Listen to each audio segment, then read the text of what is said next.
সেদিন আমি আর আমার বন্ধু ক্রসিং এর পরে রিক্সায় করে বাসায় আসছিলাম। আর রিক্সা চালকটা বেশ বয়স্ক একটা মানুষ ছিল।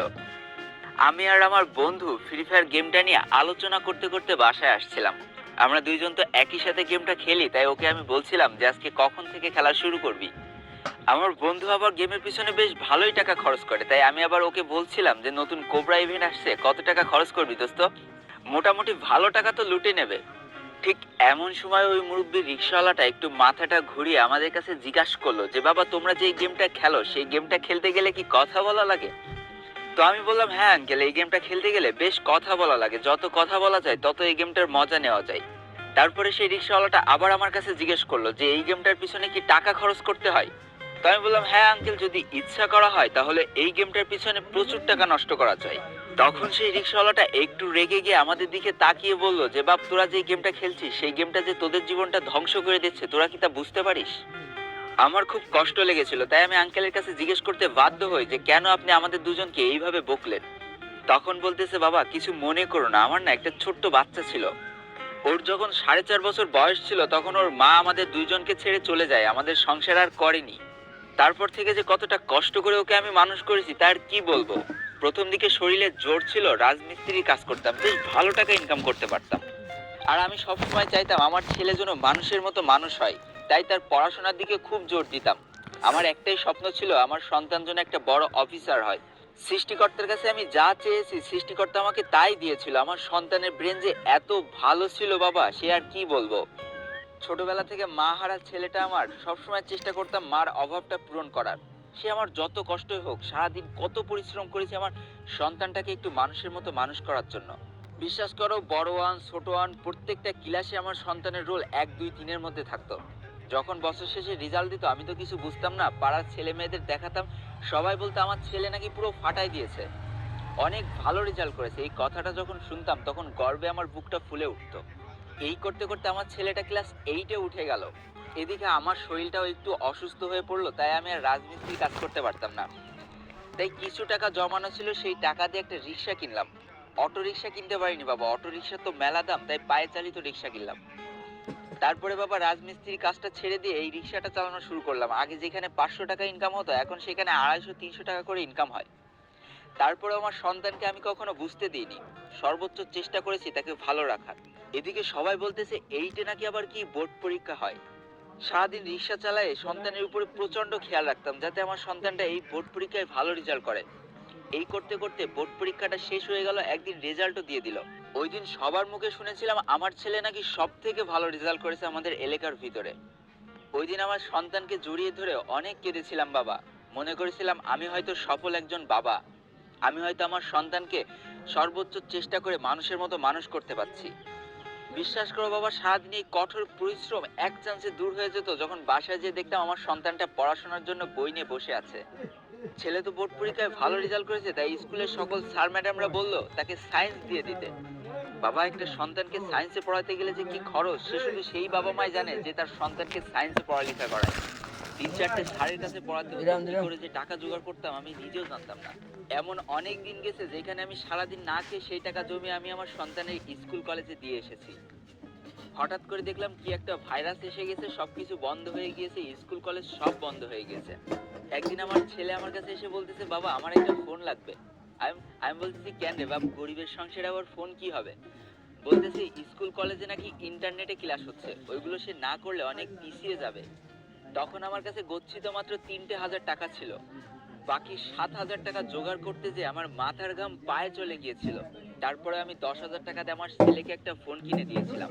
বেশ ভালোই চলে যাচ্ছিল। একদিন সারাদিন কাজ করার পরে যখন বাসায় ফিরছি তখন দেখি বারান্দায় বসে আমার ছেলেটা ফোন নিয়ে কি একটা করছে, আর জন্য একা একা কথা বলছে।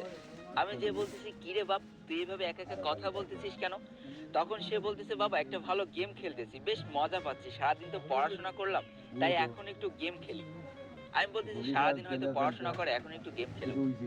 তারপর থেকে বাবা যতগুলো দিন আমি পার করেছি, যতগুলো দিন পরিশ্রম শেষে আমি বাসায় ফিরতাম, দেখি আমার ছেলে বারান্দায় বসে ওইভাবেই গেম খেলে যাচ্ছে। মনে করতাম হয়তো সারাদিন পড়েছে তাই রাত্রে একটু গেম খেলছে। একদিন এলাকার সবার কাছে শুনলাম আমার ছেলে নাকি সারাদিন গেম খেলে। ভেবেছিলাম স্কুল হয়তো বন্ধ, পড়াশোনার চাপ হয়তো কম, তাই হয়তো ছেলে একটু গেম খেলে। এই করতে করতে ভাইরাসটাও চলে গেল, এদিকে কসিংও খুলে গিয়েছে। লাস্ট 2 মাস ধরে সে কসিং করছে। এই তো 4 দিন আগে কসিং থেকে আমার কাছে ফোন করা হয়। কসিং এর স্যার আমাকে বলছে যে আঙ্কেল আপনার ছেলের কি হয়েছে, আপনার ছেলে আমাদের কসিং এর সব থেকে ভালো স্টুডেন্ট ছিল, আর এখন তাকে দেখলে মনে হয় সে আমাদের কসিং এর সব থেকে খারাপ স্টুডেন্ট। একটা পড়াশোনাও করে আসে না, একটা পড়াশোনাও পারছে না। এই কথাগুলো শোনার পর আমার আর শরীর কাজ করছিল না। আর সব থেকে শেষে সেই কসিং এর স্যার আমাকে কি বলেছিল জানো? সেই কসিং এর স্যার আমাকে বলতেছে আমি নাকি 2 মাসের টাকা দিইনি। বিশ্বাস করো বাবা, শত কষ্ট হলেও মাসের 1 তারিখে আমি কসিং এর টাকাগুলো দিয়ে দিয়েছি। তারপরে আমার ছেলের বন্ধুর কাছে জিজ্ঞেস করে জানতে পারলাম সে কসিং এর টাকা না দিয়ে সেই টাকা দিয়ে নাকি গেমের পিছনে খরচ করে ফেলেছে। বাপ, এই কথাটা শোনার পর আমার না বেঁচে থাকার মতো কোনো ইচ্ছা আর ছিল না। মনে হচ্ছিল পৃথিবীর সব থেকে বড় ব্যর্থ বাবা হয়তো আমি, যে তার সন্তানকে মানুষের মতো মানুষ করতে পারলো না। বা 3 থেকে 4 কিলোমিটার রিক্সায় করে যদি কাউকে বয়ে নিয়ে যাওয়া হয় সেইখানে 10টা টাকা পাওয়া যায়, তাহলে বোঝো বাপ কতটা কষ্ট 1 কিলোমিটার রাস্তা যদি রিক্সা চালাও তুমি। রক্ত বিক্রি করে টাকা ইনকাম করাও না এর থেকে অনেক সহজ। আমার ছেলেকে আমি অনেক ভালোবাসি, তাই ওকে আমি কিছু বলতে পারিনি বাবা। আমি এখন কি করব? আমার তো এইভাবে রাস্তায় হাই হাই করে বেড়ানো ছাড়া আর কোনো উপায় নেই। তাই তোমাদের মুখে যখন শুনলাম এই গেমটার কথা, তাই তোমাদের বকে ফেলেছি, আমাকে মাফ করে দিও। দেখো, এই কথাগুলো শোনার পর আমার খুব খারাপ লাগছিল।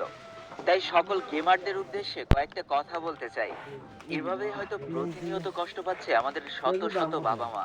তারপরে হয়তো সন্তানের প্রতি ভালোবাসার জন্য কিছুই বলতে পারছে না তাদের আদরের সন্তানকে। আর সেই আমরা প্রতিনিয়ত কি করে যাচ্ছি? বাবা মার দুর্বলতার সুযোগ নিয়ে প্রতিনিয়ত তাদেরকে ঠকিয়ে যাচ্ছি। বিশ্বাস করো, এতে আমাদের বাবা মাকে ঠকানো হচ্ছে না, বরং সব থেকে বেশি ঠকাচ্ছি নিজেরা নিজেদেরকে।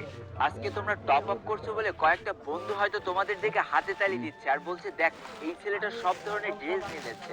কিন্তু তোমরা এটা কি খেয়াল করে দেখেছো যে তুমি তোমার বন্ধুদের খুশি করতে যে বাবা মাকে কষ্ট দিয়ে ফেলছো? কিন্তু বিশ্বাস করো, তুমি সব থেকে বেশি পস্তাবা কখন জানো? যখন দেখবা এই গেমটা খেলতে তোমার আর একদম ভালো লাগতেছে না। আজ থেকে 3 থেকে 4 বছর পর এই গেমটা খেলতে তোমার সব থেকে বেশি ঘৃণা লাগবে। তখন যখন মনে পড়বে যে বাবা মার কত ঠকিয়ে তুমি এই গেমের পিছনে টপ আপ করে টাকা নষ্ট করেছো, তখন সেই পাপবোধটা, তখন সেই কষ্টটা তোমার ভিতরে যে পরিমাণ কাজ করবে তা আর তুমি কখনোই ভুলতে পারবা না। কারণ বন্ধুরা, কোনো গেম কিন্তু চিরদিন স্থায়ী হয় না। এই গেমটা আজকে তোমার কাছে সব থেকে বেশি ভালো লাগছে, একদিন দেখবা এই গেমটা তোমার কাছে সব থেকে বেশি খারাপ লাগছে। কিন্তু মাঝখান থেকে এই গেমের পিছনে যে তুমি 3 থেকে 4টে বছর সময় নষ্ট করবা, সেই সময়টা তুমি কোনোদিনও ফিরে পাবা না। ততদিনে দেখতে পারবা তোমার জীবন থেকে বেশ কয়েকটা বছর হারিয়ে ফেলেছো, যেই বছরের ঘাটতি তুমি আর সারা জীবনেও তুলতে পারবা না। দেখবা সেদিকে সেই বন্ধুগুলো তোমাকে টপ আপ করা দেখে যারা তালি দিত, তারা আজও তোমার অসহায় অবস্থা দেখে তালি বাজাচ্ছে। তোমরা না তোমাদের লোল ভাইয়াকে ভালোবাসো? বিশ্বাস করো, তোমাদের এই লোল ভাইয়ার গেমের জন্য জীবনে কোনো ধরনের প্রভাব পড়েনি। না তার পড়াশোনায় খারাপ হয়েছে, না তার বাবা মা কষ্ট পেয়েছে, না তার চারপাশের মানুষ তাকে খারাপ বলে চেনে। গেমটাকে বন্ধুরা আমি ভালোবাসার অবস্থান থেকে নিয়েছি, গেমটাকে আমার নেশায় পরিণত করিনি। আজকে আমার কথাগুলো তোমার কাছে হয়তো জ্ঞানের বাণী বলে মনে হতে পারে, কিন্তু 3 থেকে 4 বছর পরে মনে হবে ইস, ওই দিন যদি লোল ভাইয়ের এই কথাগুলো মেনে চলতাম তাহলে আজকে আমার এই খারাপ পরিস্থিতি সৃষ্টি হতো না। তাই আজকে সকলে মিলে আমরা একটা শপথ করব, প্রথমে আমাদের একটা ভালো মানুষ হতে হবে, তারপরে যে ভালো একটা গেমার হতে পারবো, ভালো একজন জাতিতে পরিণত হতে পারবো, ভালো একজন ছাত্র হতে পারবো। আর তারপরেও যদি মনে হয় আমি সবকিছু ঠিক রেখে অবসর টাইমে গেম খেলছি এবং তারপরেও আমার বাবা মা আমাকে বকছে, তাহলে তোমার বাবা মার সাথে আমি নিজে কথা বলবো, তাদেরকে আমি বোঝাবো যে গেম খেলাটা কোনো অপরাধ না। তাই বন্ধুরা, আজকের ভিডিওটা এই পর্যন্ত ছিল। ভিডিওটি ভালো লাগলে অবশ্যই একটা লাইক করে ফেলো, কমেন্ট করো, বন্ধুদের কাছে শেয়ার করে দিও। আর যদি আমার চ্যানেলে নতুন হয়ে থাকো, চ্যানেলটিকে সাবস্ক্রাইব করে পাশে থাকা বেল আইকনটা ক্লিক করে ফেলো আর আমাদের এই সুখী পরিবারের একজন মেম্বার হয়ে যাও। আজকে আমি